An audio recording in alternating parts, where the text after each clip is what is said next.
हाँ जी दोस्तों, कैसे हो सभी। आशा सभी बहुत अच्छे होंगे। पढ़ाई वढ़ाई एकदम मस्त चल रही होगी आप लोगों की। 2024 के लिए टारगेट अभी से आपने सेट कर रखे होंगे। जिसने नहीं किए भाई सेट कर लो, टाइम टेबल बना लो। यही टाइम है, मौके पे चौका मार दो। ठीक है। एसएससी एमटीएस 2024 के लिए कुछ मेरे दोस्त ये पूछ रहे थे कि भाई मटेरियल क्या फॉलो करना चाहिए और किस हिसाब से हमें थोड़ा सा पढ़ना चाहिए, ये चीज़ें थोड़ी सी बता दो। तो भाई जैसा कि मैंने भाई पिछले 3-4 साल से देखा है, एसएससी की चीज़ें देखी हैं सारी। एमटीएस, सीएचएसएल, सीजीएल सारे एग्ज़ाम्स देखे हैं। किस हिसाब से एसएससी अपने चीज़ों को बदल रहा है या फिर बदल चुका है, वो सारी चीज़ें तो उनको ध्यान में रखते हुए मैंने आपके लिए थोड़ी सी एक मतलब आप गाइडेंस समझ सकते हो। तो एमटीएस के लिए स्पेशली वीडियो होने वाली है, तो चीज़ें आपको बता दे रहा हूँ। भाई जीएस और इंग्लिश का खेल है, अगर ये पकड़ लिया आपने तो आपका एमटीएस एकदम पार है। ठीक है। अब बहुत सारे भाई ये कह रहे थे कि भाई सीजीएल की प्रिपरेशन करो, एमटीएस की क्यों कर रहे हो। एमटीएस मतलब सीजीएल की करोगे तभी एमटीएस वगैरह निकलेंगे, उसमें भी तो सीजीएल वाले बैठते हैं। भाई ऐसा नहीं है, ऐसा नहीं है। जिस एग्ज़ाम के आपको टारगेट रख रहे हो ना, उसी को टारगेट रखो। मैं ये चीज़ क्यों बता रहा हूँ, ये एक एक्सपीरियंस से बता रहा हूँ। जो भी बंदा भाई किसी एग्ज़ाम को फॉलो कर रहा है ना, भाई उसी को फॉलो करो, उसी की डायरेक्शन में बढ़ो, उसी की चीज़ें करो, उसी के मटेरियल को करो। अब मैं ये नहीं कह रहा कि भाई सीजीएल वाला निकाल नहीं पाएगा। हाँ, उसके लिए बहुत इजी रहेगा, वो तैयारी कर रहा है। सीजीएल में वही सारी चीज़ें आती हैं जो एमटीएस में आती हैं। लेकिन भाई फ़र्क क्या है, फ़र्क यहाँ पे वो है, वो मैथ और आपका रीजनिंग। उसमें वो हाई स्कोरर, मतलब मैथ आपको उसको एडवांस पढ़नी पड़ेगी, उसमें टाइम देगा। और सीजीएल के लिए भाई मैथ का लेवल बहुत अच्छा होना चाहिए। आपका मेंस भी देना है भाई, मेंस में भी पता नहीं कैसा लेवल आ जाए। अभी थोड़ा टफ आ गया था, पिछली बार थोड़ा इजी आया था। तो भाई ये एसएससी पूछ के नहीं बनाएगी पेपर कि कैसा लेवल डालना है, क्योंकि सीजीएल में भाई बहुत वास्ट हो जाता है मैथ। एडवांस मैथ हर कोई इतना अच्छे से नहीं कर पाता है, उसमें टाइम लगता है।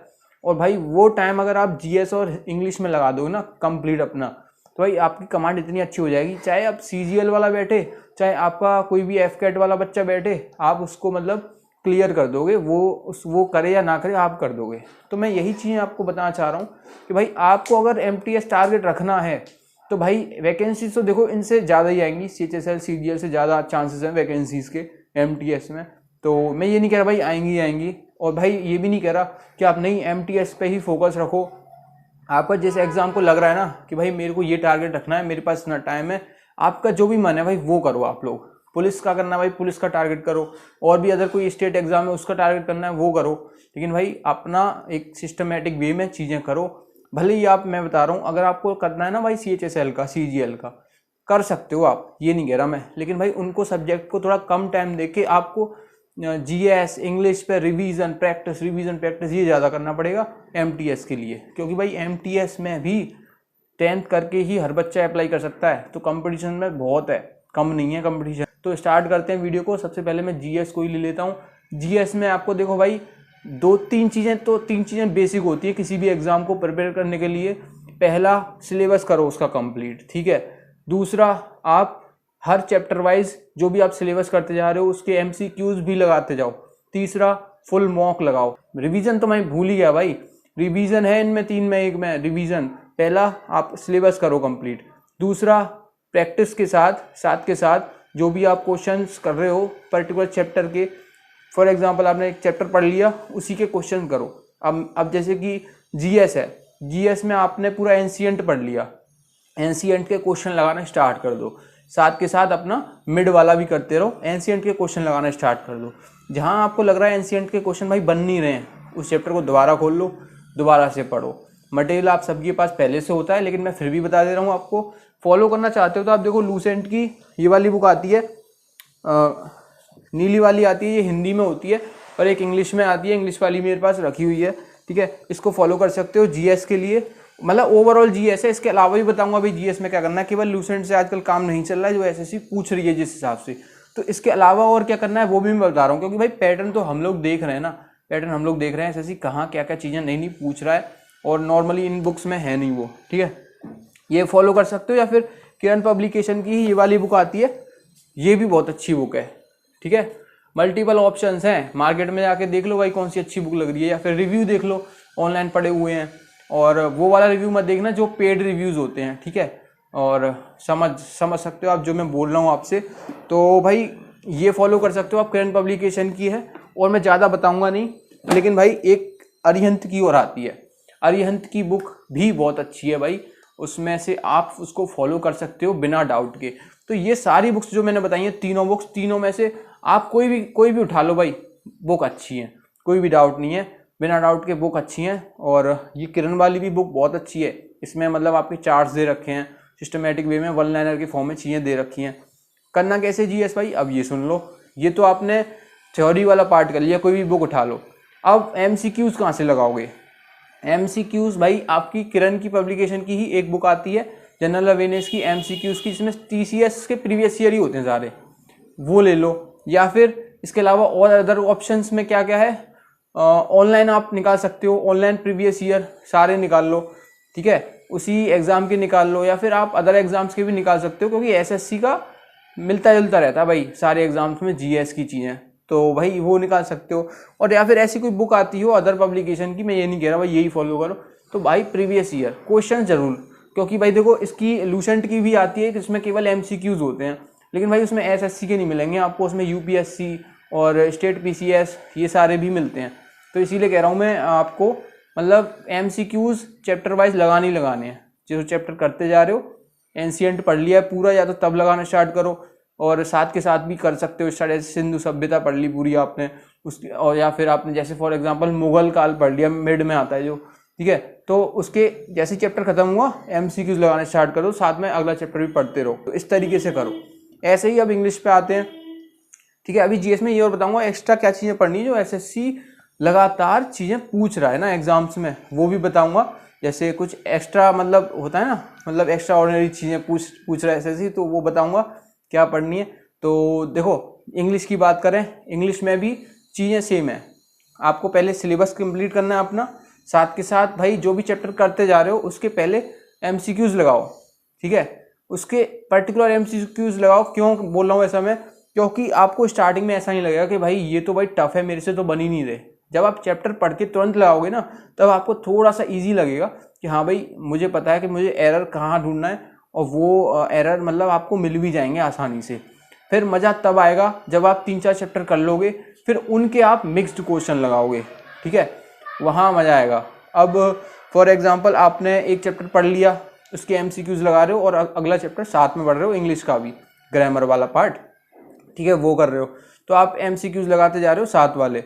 अब क्या होगा ना, पहली बात तो आपको वोकैब भी साथ में लेके चलनी है, ऐसा नहीं कि भाई केवल आप ग्रामर पढ़ते जा रहे हो। अब वोकैब कैसे करनी है थोड़ा सा बता दूंगा आप लोगों को। तो उसमें चैप्टर करते जा रहे हो, एमसीक्यूज करते जाओ, 3-4 चैप्टर आपके हो गए, तो भाई मिक्स्ड एमसीक्यूज लगाने स्टार्ट कर दो। जो फुल मॉक में आते हैं ना सेक्शनल, वो वाले स्टार्ट कर दो, क्योंकि उसमें मिक्स्ड होते हैं। अब उसमें से मैं ये नहीं कह रहा आपके ज़्यादा बनेंगे, लेकिन उसमें कम बनेंगे, क्योंकि आपके चैप्टर ही 3-4 हुए हैं। लेकिन भाई वो करो आप, वो ज़रूरी है उसमें, क्योंकि मिक्स्ड क्वेश्चन मिल जाएंगे, ठीक है। ऐसे करके वो भी करते रहो, और ऐसे ही आगे बढ़ते रहो।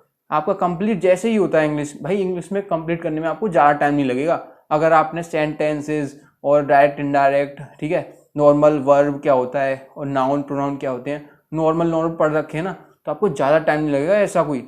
और इंग्लिश के लिए मटेरियल नीतू मैम की वॉल्यूम 1 आती है, इनफ है भाई, इनफ है, ले लो भाई, अरेंज कर लो, किसी फ्रेंड से ले लो, या फिर आप सेकेंड हैंड ले आओ, कोई दिक्कत नहीं है, नई पुरानी सब सेम है उसमें, तो वो ले आओ।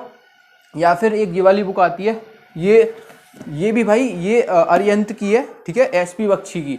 ये वाली बुक मुझे पर्सनली बहुत अच्छी लगी, क्योंकि इसमें भाई ओवरऑल सारी चीज़ें मिल जाएंगी आपको, जो आपके पैसेजेस होते हैं, या फिर आपकी वोकैब होती है, या फिर जो वोकैब भी दे रखी है, और उसमें मतलब जो होती है ना कैटेगरी वाइज वोकैब, जैसे फोबिया होते हैं वो बहुत सारे, तो फोबिया आ जाएगा, कर सकते हो, परचेज कर सकते हो इस वाली को, बेस्ट है। नीतू मैम की वॉल्यूम 1 बेस्ट है एसएससी के लिए।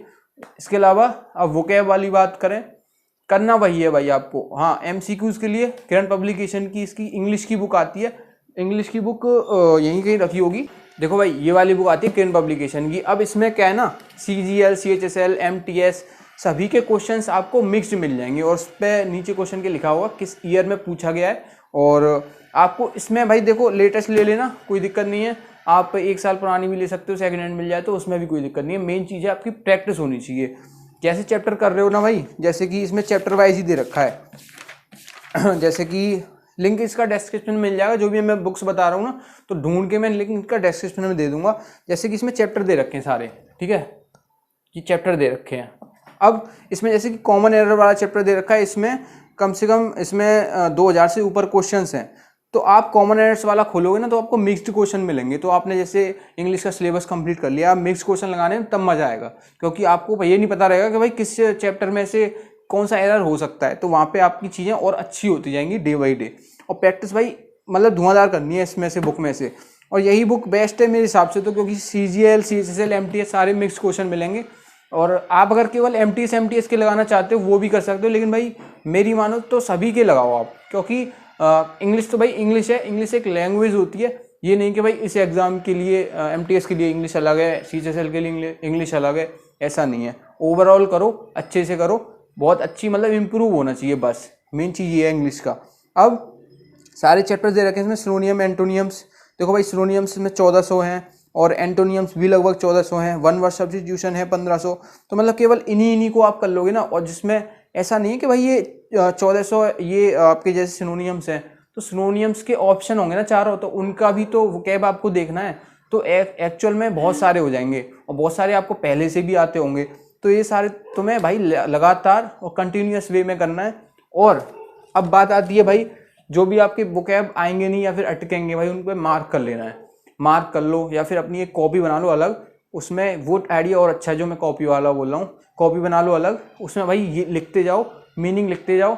और कोई वर्ड है ऐसा जो अपनी भाषा में याद हो रहा है आपको, वैसे नहीं हो रहा था, तो अपनी भाषा एरो करके उसमें अपनी भाषा में ट्रिक्स वगैरह जो भी आपने लगाई हैं छोटी मोटी, एरो करके छोटे छोटे उससे लिखते जाओ, जिससे कि आप रिवाइज करो तो आपको चीज़ें वहीं की वहीं क्लियर हो जाएं, ठीक है। और जैसे कि मॉक की बात करें, अब मैं जैसे फुल मॉक की बात करूं, मॉक आप जैसे किसी का भी एग्जाम का लगा रहे हो, मैं ये नहीं कह रहा MTS का ही लगा रहे हो, जिस भी एग्जाम का मॉक लगा रहे हो, जैसे SSC का, अब उसमें इंग्लिश आ रही है, इंग्लिश में कोई भाई क्वेश्चन ऐसा आ गया, आपको लग रहा है कि ये कॉन्सेप्ट भाई मैंने शायद पढ़ा ही नहीं है, बुक में है ही नहीं, या फिर पहले वैसे तो कॉन्सेप्ट से बहुत ही कम मिलते हैं, जैसे एक आधी क्वेश्चन मिल जाए, अगर ऐसा मिलता है तो भाई उसको तुरंत नोट डाउन कर लो कि अगर दोबारा आ जाएगा तो मैं ऐसे कर दूंगा। और वोकैब आ रही है, वोकैब ऐसी आ गई कि इस बुक में भी नहीं दिखी आपको, या फिर आप मतलब जैसे ऑनलाइन मॉक लगा रहे हो ना आप, या फिर ऑफलाइन लगा रहे हो, कोई दिक्कत नहीं है ऑफलाइन में भी। जैसे कोई ऐसी वोकैब मिली जो आपको नहीं आती थी ना, आपने पढ़ रखी है, तो उसको फटाफट से नोट कर लो, ठीक है,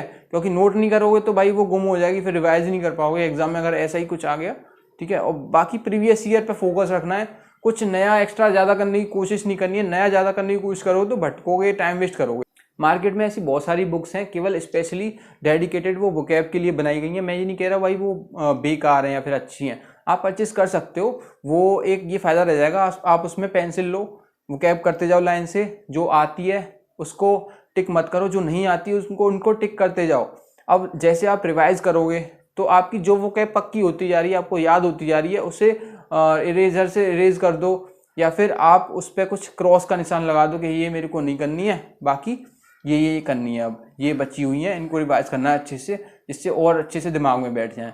जो नहीं याद हो रही हैं उनको टुकड़ों में तोड़ के करो, ठीक है। और जो वोकैब ऐसी है कोई स्पेलिंग आपको बैठ ही नहीं रहा है, उसका मतलब क्या होना चाहिए, तो निमोनिक्स करके आप डालोगे ना स्पेलिंग, उसके आगे निमोनिक्स करके डालोगे तो गूगल एक वो बता देता है उसका मतलब एक्चुअल में क्या है, उसको तोड़ के बता देता है। तो ये ट्रिक थोड़ी सी अच्छी है, मैंने भी करके देखी थी, काम की है, करके देखना। और भाई आपके लिए बुक इसलिए भाई अच्छी रहेगी क्योंकि इतने सारे क्वेश्चंस आपको मतलब ऑनलाइन भाई नहीं मिल पाएंगे। अगर आप कर भी लो ना ऑनलाइन, जैसे तैसे आप ढूंढ लो, इकट्ठा कर लो, तो भाई आप कितने कितने क्वेश्चंस आप ऑनलाइन देख देख के और कितना करोगे, कहाँ उसमें अगर आपको टिक भी लगाना है तो कहाँ लगाओगे टिक, तो ये चीज़ें नहीं पॉसिबल हैं। और आपकी भाई आँखें भाई हमारी स्क्रीन पर कितना टाइम आप ज़्यादा दोगे ना, तो भाई आँखों में भी इफेक्ट पड़ता है उस चीज़ का, तो उस चीज़ का ध्यान रखना। बुक भाई बहुत अच्छी चीज़ है, बुक ले लो, ये मतलब ये समझो ये बुक मतलब एक वो है ना, होनी चाहिए वो वाली बुक लगती है मेरे को तो। और बाकी ऐसा नहीं है कि बुक नहीं है तो भाई ये वाली तो आप प्रैक्टिस के लिए, भाई जो भी आपको मटेरियल मिल रहा है मार्केट में, जो भी अच्छा मिल रहा है, अच्छा देखो भाई क्या है, अब इसमें प्रीवियस ईयर है तो भाई प्रीवियस ईयर तो चेंज होता नहीं है ना, वैसा कि वैसा ही है, तो आप और भी कोई बुक ले सकते हो, ऐसी बात नहीं है। लेकिन ये बुक मेरे पास थी, मैंने पढ़ रखी है, पुरानी वाली भी वर्जन पढ़ रखा है, ये वाला भी पढ़ा है, तो अच्छी बुक है नो डाउट। और बाकी इसको बुक को जैसे परचेज नहीं कर सकता कोई, तो भाई ऐसा भी नहीं है, तो ऑनलाइन मिल जाएगा आपको पीडीएफ्स वगैरह, मतलब चीज़ें मिल जाएंगी ऑनलाइन भी, आप सर्च करोगे तो मिल जाएगा, ऐसी बात नहीं है। मेन चीज़ वही है। फिर सिलेबस एक बार होने के बाद सबका आप आइडेंटिफाई करो किन क्वेश्चंस में आपके क्वेश्चन गलत जा रहे हैं, जो गलत जा रहे हैं उनको आइडेंटिफाई करो। हाँ भाई ये चीज़ें मेरी गलत जा रही हैं, ये चैप्टर में रिवाइज कर लूँ एक और बार, तो वहाँ पर आप रिवीजन कर लो उस चीज़ का, है ना। अब मैंने जैसे जीएस की बात कर रहा था कि जीएस में भाई ऐसा और क्या एक्स्ट्रा पूछ रहा है, एसएससी मतलब जिस टाइम के हिसाब से चेंज हो रही हैं चीज़ें, तो चेंज कुछ नहीं है भाई, चीज़ें वही हैं। अब एसएससी जैसे डांसेस पूछा है, इंस्ट्रूमेंट जो बजाते हैं, बजाने वाले, ठीक है। और इसके अलावा डांसर्स, ये इनके पूछ रहा है कि भाई किस स्टेट से हैं, कौन से डांस से बिलोंग करते हैं, किसी पर्सन का नाम होगा, और कौन सा डांस कहाँ से है, और आपके जो पार्क्स हैं। तो मतलब ये स्टैटिक जीके में आ जाती हैं ऐसी चीज़ें कि भाई ये आपको लूसेंट में या फिर आपको मतलब इकट्ठी होती हैं ये। या फिर आप ऐसा करो, स्टैटिक जीके की एक या तो अलग से बुक ले लो, या फिर अपने खुद के नोट्स बनाओ। अब जैसे, और भाई एक और चीज़, जितने भी एसएससी के एग्ज़ाम हो रहे हैं भाई, एग्ज़ाम जैसे हो रहे हैं ना और उनकी आंसर की आ रही है, तो भाई आपको हर क्वेश्चन देखना है। भले ही आप उस एग्ज़ाम की तैयारी कर रहे हो या नहीं, उस क्वेश्चन को देखने के बहुत फ़ायदे हैं। पहला तो आप ये मतलब अवेयर रहोगे एसएससी किस हिसाब से क्वेश्चंस पूछ रहा है, ठीक है। दूसरा, आप एक पैटर्न देखोगे कि हाँ भाई ये क्वेश्चन है और इतना मतलब चीज़ें ऐसे पूछ सकता है एसएससी, और मेरे को ये चीज़ें करनी है और ये चीज़ें छोड़नी भी हैं। ऐसा नहीं कि भाई आप प्रिपरेशन कर रहे हो और वो लेवल की कर रहे हो, यूपीएससी क्लियर करना है और आपका कुछ आ रहा नहीं है उसमें एग्ज़ाम में, ठीक है, वो चीज़ आइडेंटिफाई कर सकते हो। तो भाई यहाँ इंपॉर्टेंट बन जाता है आपके जो लगातार जो एग्ज़ाम करा रही है एसएससी, मल्टीपल एग्ज़ाम्स करा रही है, तो उसमें शिफ्ट देख लो भाई, क्वेश्चन देखो। भले ही आपके मतलब आपका एग्ज़ाम दूसरा है, आप दूसरे एग्ज़ाम की तैयारी कर रहे हो एसएससी के, फिर भी तो वहाँ बहुत एडवांटेज रहती है। अपडेट रहो, कुल मिला के ये है। और बाकी जो स्टैटिक वाली चीज़ें हैं कहीं से भी करो, ऑनलाइन गूगल पे सर्च कर लो, विकीपीडिया मिल जाएगा, ठीक है। जो भी कुछ भी निकालना है, फॉर एग्जांपल डांसर्स निकालने हैं, आप गूगल पे सिंपली टाइप कर दो important dancers with dance name, और या फिर उनको जो भी अवार्ड मिले हैं उसके बारे में डाल दो। गूगल पे कोई ना कोई भाई पीडीएफ मिल जाएगा, वेबसाइट खोलो, पीडीएफ देखो, नोट्स बनाओ, बस भाई। इतना ज़्यादा नहीं होगा कि आपको भाई नोट्स बना रहे हैं हिस्ट्री और जैसे पॉलिटी में हम बनाते हैं, वैसा नहीं है। इसमें भाई एक पेज पे आपके सारे डांस आ जाएंगे। अगर आप एक डांस लिख के उसके मतलब एक स्टेट लिख के उसके डांस लिखोगे तो एक पेज पे ज़्यादातर सारे डांस आ जाएंगे। उसके बाद अगले पेज पे ये लिख लो कि कौन से डांस से कौन सा पर्सन रिलेट करता है, मतलब कौन सा पर्सन इससे बिलोंग करता है, ठीक है, करता था। उसके ये भी लिख लो भाई कौन कौन से उसको अवार्ड मिले हैं। और बाकी स्पोर्ट्स के बारे में लिख लो भाई, स्पोर्ट्स में क्या क्या होता है, मैदान कितना मतलब लंबा चौड़ा होता है, या फिर उसमें कितने खिलाड़ी होते हैं, उसमें कौन कौन से टर्म्स यूज़ होते हैं उस गेम में खेलने के दौरान। इस हिसाब से अपने नोट्स भाई तैयार करो, उससे अच्छा और कोई नहीं आपको करा सकता। बाकी आप जो भी टीचर को फॉलो करते हो भाई, उसको फॉलो करते रहो, उसके मतलब जो भी पढ़ा रहा है उसको थोड़ा सा अटेंड करते रहो अच्छे से, जिसके आप एक फ्लो में रहो, ठीक है, अपडेट रहो। बाकी आपको सारी चीज़ें मैंने बता दी, शायद ही कुछ ऐसा होगा जो छूटा होगा। बुक्स भी बता दी क्या क्या फॉलो करना है, मटेरियल भी बता दिया कि भाई आप कहीं से भी करो, आपको प्रीवियस ईयर करना ही करना है, ठीक है। और आप कहीं से भी करो, आपके कॉन्सेप्ट अच्छे होने ही चाहिए, सिलेबस कंप्लीट करना ही है, बुक्स बता दी सारी। तो मुझे नहीं लगता कुछ रह गया होगा। और अच्छी लग रही है आपको, जैसे मैंने मेहनत की है इस वीडियो को बनाने के लिए, इसीलिए आप एक लाइक कर सकते हो आपका, अगर लगता है आपको वीडियो अच्छी लगी तो, ठीक है। तो इसके अलावा चैनल को जरूर सब्सक्राइब कर लेना, टेलीग्राम चैनल का लिंक नीचे है, ध्यान से उसको ज्वाइन कर लेना। मैं मिलता हूँ आपसे अगली वीडियो में।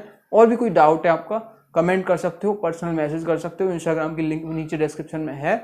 अगली वीडियो में मिलता हूँ। जय हिंद, जय भारत।